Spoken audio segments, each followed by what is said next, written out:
Alam niyo mga kaibigan, uulitin ko po, napakaswerte ninyo sa mga taga-lungsod ng Caloocan City. Biruin nyo, 40,000 family binigyan, pinagkalooban ni Mayor Along Malapitan ng tagka 10 kilong bigas. Alam niyo po mga kababayan, sa hirap ng panahon ngayon, nagtataasan ng bilihin at ang ibang mga kababayan natin, walang-wala or said sa buhay, walang mahugot kung saan kukuha ng pangkain sa araw-araw. Ang sagot ni Mayor Along Malapitan, kahit papaano, nagbigay po siya ng tagka 10 kilong bigas para kahit papaano maibsan ang gutom ng ating mga kababayan.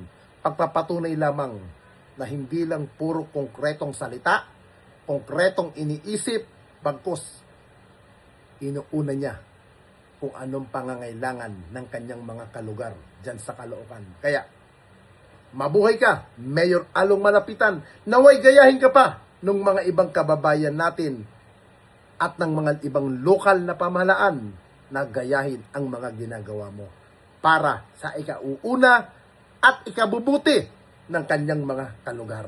Sa gitna ng patuloy na hamon ng ekonomiya at pagdandaigdigang krisis, ang pinakamalaking usapin para sa bawat pamilyang Pilipino ay kung papaano itatawid ang isusunod na kakainin sa lungsod ng Caloocan. Isang malaking sagot ang ibinibigay ng lokal na pamahalaan sa pamamagitan ng programang Assistant to the Indigent Individual or Families sa ilalim ng pamumuno ni Mayor Along Malapitan.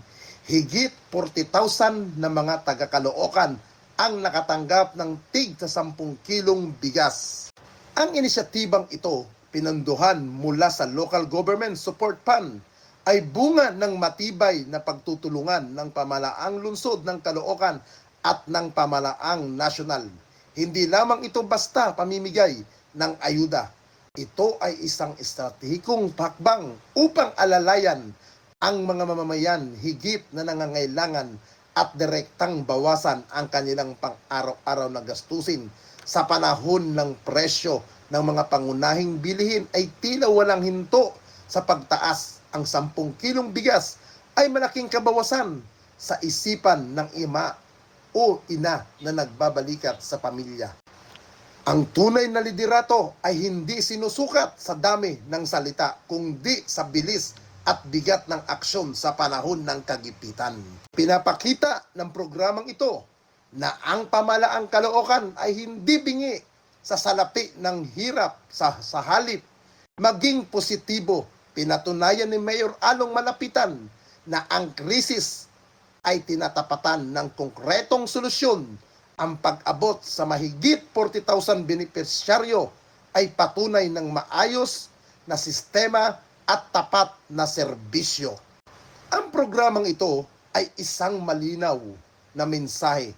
Tunay na umaaksyon at nagmamalasakit si Mayor Along sa mga batang kangkalo sa bawat butil ng bigas na dumarating sa hapagkainan ng mga mahihirap na pamilya. Kaagapay nila ang isang pamalaan, may puso at handang umalalay sa oras ng pangangailangan.